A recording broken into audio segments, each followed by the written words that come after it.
নবী যেই জায়গায় মৃত্যুবরণ করে তাকে সেখানেই দাফন করতে হয়। এবার কোরআন বলছেন, মিনহা খালাকনাকুম ওয়া ফিহা নুঈদুকুম ওয়া মিনহা নুখরিজুকুম তারাতান উখরা। যেই মাটির থেকে তোমাকে সৃষ্টি করা হয়েছে সেই মাটিতেই তোমাকে দাফন করা হচ্ছে, সেখান থেকে তোমাকে উত্তোলন করা হবে। তাইলে নবীকে আল্লাহ পাক জান্নাতের মাটির থেকে তৈরি করেন। এই জন্য নবী যেখানে দাফন হয় সেই জায়গাটা রওজাতুম মিন রিয়াজিল জান্নাহ। তোর মতো কুলাঙ্গার পায়খানার টাট্টিতে পইরা তুই মরছস, পায়খানার টাট্টির দ্বারা তোরে বানানো হয়েছে, পায়খানার টাট্টিতেই তোর দাফন হয়েছে।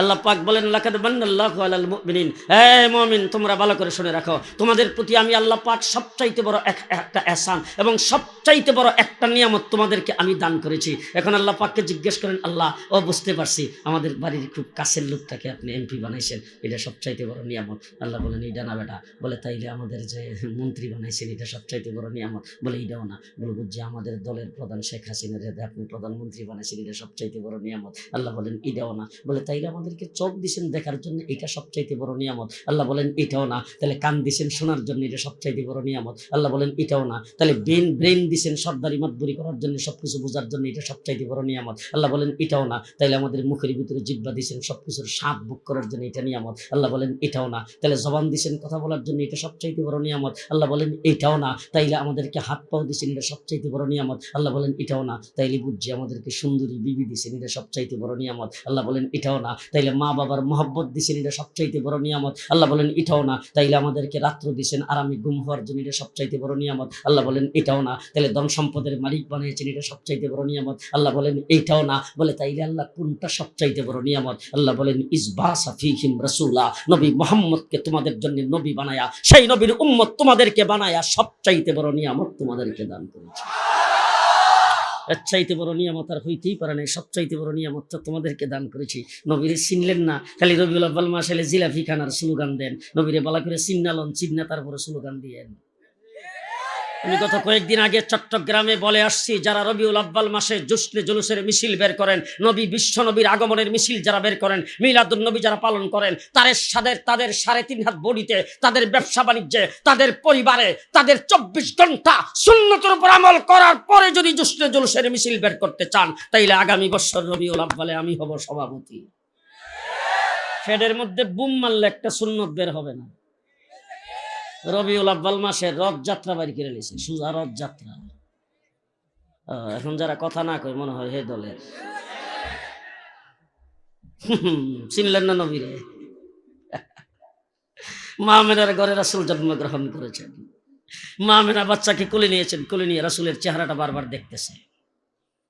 দেখে আল্লাহ, জীবনে কত বাচ্চার চেহারা দেখলাম, কত মানুষের বাচ্চা খুলে নিলাম, পাড়া প্রতিবেশীর কত মানুষের চেহারা দেখলাম, আর মক্কার মানুষগুলি তো এমনি সুন্দর। এই সুন্দর সুন্দর মানুষের চেহারা আমি দেখছি, কিন্তু আমার ঘরে যে ছেলে হয়েছে এর চাইতে সুন্দর চেহারার মানুষ আমি জীবনও দেখিনি। এরপরেরটাও শুনেন। আইসা হালিমাতুস সাদিয়া বাচ্চাকে কোলে নিছে, কোলে নিয়ে হযরত আমিনাকে ডাক দিয়ে বলে, আমিনা তুমি দেখলে কুদ্দুর দেখছো, তুমি তো মক্কার গৃহিণী, তুমি এই আশেপাশের লোকজনকে দেখছো, আমার কাছ থেকে শোনো, আমার এলাকা, আমার পাড়া প্রতিবেশী, আমার গোষ্ঠী জ্ঞাতি, এদের কামই হইল একটা বাচ্চা নিয়ে লালন পালন করা। আর তোমাদের মক্কা হইল রাজধানী, এই রাজধানীর বড় বড় ধনী মানুষের বাচ্চা, মন্ত্রী মিনিস্টারদের বাচ্চা আমরাই কিন্তু লালন পালন করি। এরকম হাজার হাজার বাচ্চাদের চেহারা আমি দেখছি, তুমি কয়জনকে দেখছো? আমি হালিমা হাজার হাজার বাচ্চার চেহারা দেখার পরে বলতেছি, মুহাম্মদের চাইতে সুন্দর চেহারার মানুষ আমি দেখি নাই। এবার আসছেন রাসূলের দাদা আব্দুল মুত্তালিব, আয়েশা বাচ্চাকে কোলে নিয়ে নাতির চেহারা দেখে কয়, হালিমা তুই দেখছত কদ্দুর? তুই তো দেখছ যাদেরকে লালন পালন করস তাদেরকে, এরপরে তোর পাড়া প্রতিবেশী যাদেরকে লালন পালন করছে তাদেরকে। আমার কাছ থেকে শোনো, আমি সিরিয়াতে যাই, আমি শামে যাই, আমি ইরাকে যাই, ব্যবসা বাণিজ্য করার জন্য পৃথিবীর বিভিন্ন দেশে আমি গমন করি। তারপরে মক্কার আমি বাইতুল্লাহর মুতাওয়াল্লি, এইখানে হাজার হাজার মানুষ জিয়ারত করার জন্য আসে, তাদেরকে দেখি, তাদের বাচ্চাদেরকে দেখি। এরপর আমি মুতাওয়াল্লি হওয়ার কারণে জার ফুক নেওয়ার জন্য তো মানুষ আমার কাছেই আসে, বাচ্চাদেরকে এনে কুলে দে, আমি তাদেরকে দেখি, আর যার ফুক কত বাচ্চারে দিলাম। আমি আব্দুল মুত্তালিব লক্ষ লক্ষ মানুষের চেহারা দেখার পরে বলতেছি, আমার নাতি মুহাম্মদের চাইতে সুন্দর চেহারার মানুষ আমি দেখি নাই। যখন এই কথা বলছেন এরপরে আসছে জিব্রাইল। জিব্রাইল আমিন এসে দেখা আব্দুল মুত্তালিব রে ডাক, দেখো আব্দুল মুত্তালিব তুমি দেখলে কুদ্দুর দেখছো, ইরাকে যাও, শামে যাও, তারপরে তুমি সিরিয়াতে যাও, পৃথিবীর বিভিন্ন দেশে যাও, আর বাইতুল্লাহ শরীফে যারা আসে তাদেরকে তুমি দেখো। আমার কাছ থেকে শোনো, পৃথিবীর সৃষ্টির প্রথম থেকে নিয়ে এ পর্যন্ত আমি এই গোটা পৃথিবীতে চক্কর দিতে মুহূর্ত সময় লাগে। পৃথিবীর সমস্ত সুন্দরের চেহারা আমি দেখেছি, জান্নাতের হুর গিলমানদেরকে দেখেছি, আদম আলাইহিস সালাম থেকে শুরু করে আজ পর্যন্ত যত মানুষ পৃথিবীতে আগমন করেছে সমস্ত মানুষদেরকে দেখেছি, সমস্ত ফিরিস্তার সর্দার হিসাবে ফিরিস্তাদেরকে দেখেছি। শুধু তাই না, 1,24,000 পয়গম্বর হযরত ঈসা আলাইহিস সালাম পর্যন্ত সমস্ত পয়গম্বরের কাছে আমি উহি নিয়ে গেছি। সমস্ত পয়গম্বরকে আল্লাহ তাবারক ওয়া তাআলা যুগে যুগে সুন্দর বানায় প্রেরণ করেছেন, তাদের চেহারা দেখেছি। হযরত আদম আলাইহিস সালামকে জান্নাতের ভিতরে দেখছি, নূহ আলাইহিস সালামকে কিস্তিতে দেখছি, সুলাইমানকে সিংহাসনে দেখেছি, হযরত ইব্রাহিম আলাইহিস সালামকে নমরুদের আগুনে দেখেছি, ইউনূস আলাইহিস সালামকে মাছের পেটে দেখেছি, হযরত মূসা আলাইহিস সালামকে কুহে তুরে আল্লাহর সঙ্গে কথা বলতে দেখেছি, আর ইউসুফ আলাইহিস সালামকে আমি কুয়ার ভিতরে হাত দিয়ে ধরে রেখেছিলাম। এরপরে হযরত ঈসা আলাইহিস সালামকে মায়ের কোলে কথা বলতে দেখেছি। আমি গোটা জগতের সবকিছুকে দেখার পরে আমি জিব্রাইল বলতেছি, মুহাম্মাদের চাইতে সুন্দর চেহারার মানুষ আমি কোনোদিন দেখি নাই।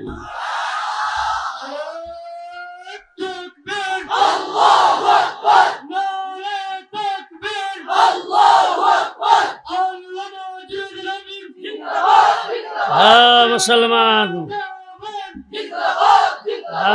মুসলমানের পরেরটাও শোনেন। আল্লাহ ডাক দিয়ে জিব্রাইল দেখো, জিব্রাইল তুই দেখবি করতে ঘুমাইছে রে মুসলমান। জিব্রাইল তুমি দেখবা করতে কি? আমার কাছ থেকে শোনো, আমি খালেক মালিক, আমি রাব্বুল আলামিন। আমি রাব্বুল আলামিন বলতেছি, মুহাম্মদের চাইতে সুন্দর তো আমি কাউরে বানাই নাই, বানাইলে না দেখতে। আরো আস্তে সুবহানাল্লাহ। আরে মুহাম্মদের চাইতে সুন্দর তো আমি কাউকে বানাই নাই, বানাইলে না দেখতে। বানাইছি তো না, দেখবা কোথা থেকে? চিনলেন না নবীরে? হযরত আদম আলাইহিস সালামকে তৈরি করে আল্লাহ পাক আরশের নিচে নিয়ে রাখছে। 40 দিন পরে ওখান থেকে জান্নাতে আনছে। আদম আলাইহিস সালাম জান্নাতের ভিতরে বসবাস করতেছে। আদমের বাড়ি কই? চিটাগাং? কোনখানে? জান্নাতে। তো আদম আলাইহিস সালাম জান্নাতে বসবাস করতেছে। হঠাৎ করে একদিন আল্লাহকে জিজ্ঞা, আল্লাহ একটা জিনিস আমার জানার বড় শখ। বলে কি জিনিস? বলে তোমার নামের সাথে একটা নাম লেখা দেখতেছি, এই নামটা সম্পর্কে জানো?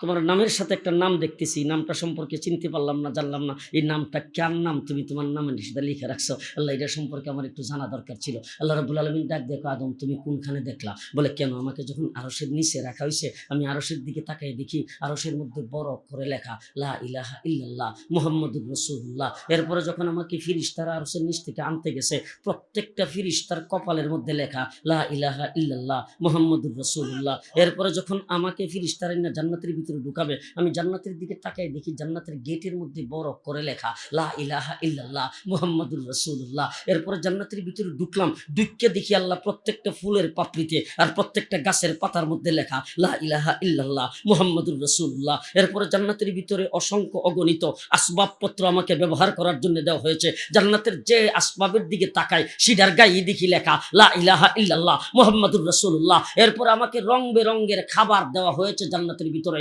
ফল ফলাদি খাবারের প্যাকেট যা আমার কাছে আসে প্রত্যেকটা খাবারের লেবেলের মধ্যে লেখা লা ইলাহা ইল্লাল্লাহ মুহাম্মাদুর রাসূলুল্লাহ। আল্লাহ পাক কি জবাবটা দিছে শুনবেন? আল্লাহ ডাক দিয়ে কয়, আদম চিনো নাই? বলে না চিনি নাই। বলে লাউলা কালামা খালাকতুকা ইয়া আদম, যদি তারে না বানাইতাম তোমারও বানাইতাম না। আল্লাহু আকবার, আল্লাহু আকবার। লাউলা কালামা খালাকতুকা ইয়া আদম, যদি তারে না বানাইতাম তোমারও বানাইতাম না। আমার নবীর খাতিরে আসমান জমিন সবকিছু তৈরি করেছেন,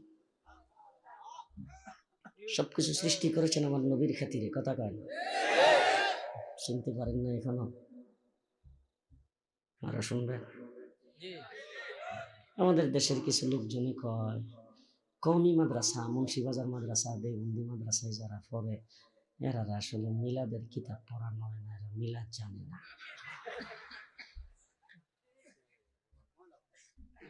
আমি দেওবন্দি কৌমি মাদ্রাসার একজন আদনা তালিব এলেম। আমি ওগুলো আমার ইকরামকে সাক্ষী রেখে বলতেছি, যদি ওনারা এজাজত দেয় আর আমি এখানে দাঁড়ায় এখন খালি মিলাদ পড়তে থাকবো ফজর পর্যন্ত, মিলাদ এমন পড়া পড়বো আর মিলাদের এমন শব্দ আমি বলবো তোর বাপ দাদা 14 গোষ্ঠী জীবনে কোনো কিতাবে খুঁজে পাইনি। এমন মিলাদ আমরা জানি। আমরা 14 টাকা দামের মিলাদের বই ফিরে মিলাদ শিখি না। আমরা 30 পারা কোরআন দিয়ে মিলাদ জানি। আমরা রাসূলের জিন্দেগি দিয়ে মিলাদ জানি। কথা দিয়ে আসতে কর। হুজুর আকরাম সাল্লাল্লাহু আলাইহি সাল্লামের দাদা আব্দুল মুত্তালিব একদিন বৌমারে ডাকছে। বৌমা ছিলেন তো? হ্যাঁ, আমার রাসূলের মা আমেনারে ডাকছে একদিন। ডাইকা কো, বৌমা আমার কাছে কিছু লোকজন এসে সমালোচনা করছে তোমার সম্পর্কে। বলে কি সমালোচনা? বলে তোমার আমার ছেলে তো দুনিয়াতে নাই, তুমি তো বিধবা, আবার তোমার পেটে বাচ্চা আছে, তুমি নাকি খুব দামি সুগন্ধিযুক্ত আতর ব্যবহার করো, এইগুলি ব্যবহার করা বিধবা মহিলার জন্য ঠিক না। মা আমেনা চোখের পানি ছেড়ে দিয়ে শ্বশুর আব্বাকে ডাক দিয়ে বলছেন, ও শ্বশুর আব্বা, আমি কি করব, আমি কি করব? আমি তো দুনিয়ার কোনো আতর, দুনিয়ার কোনো সেন্ট তো আমি ব্যবহার করি না, কিন্তু আমার এই পেটের ভিতরে যেদিন থেকে সন্তান আমার পেটে গেছে ওই দিন থেকে আমার শরীর থেকে মেশকে আম্বর চাইতে বেশি সুগন্ধি বের হইতে শুরু করে। আমার শরীর থেকে গাম বের হয়, গামটা মেশকে আম্বর চাইতে বেশি সুগন্ধি। আমার মুখ থেকে তুতু বের হয়, তুতুটা মেশকে আম্বর চাইতে বেশি সুগন্ধি। বলে, আব্বা আমি কি করব, আপনার কাছে এতদিন বলার সময় পাই নাই, এবার আপনি যখন একটা কথা বলছেন আমি যখন জবাব দিতেছি, এবার শোনেন। আমার এই বাচ্চা যেদিন থেকে আমার পেটে গেছে ওই দিন থেকে মা হাওয়া আমাকে স্বপ্নে সালাম জানাইতে শুরু করেছেন, বারবার সালাম জানাইতে শুরু করেছেন। বিবি আসিয়া আমাকে সালাম জানাইতে শুরু করেছেন, বিবি হাজেরা আমাকে সালাম জানাইতে শুরু করেছেন, বিবি মারিয়াম আমাকে সালাম জানাইতে শুরু করেছেন, জান্নাতের হুর গিলমান আমাকে সালাম জানাইতে শুরু করেছেন। আমি যখন ঘরে থাকি, রাস্তার মধ্যে থাকি, আমি যখন হাঁটাহাঁটি করি, ঘরের মধ্যে শুয়ে থাকি, ফেরেশতারা আমাকে সালাম জানাইতে শুরু করেছে।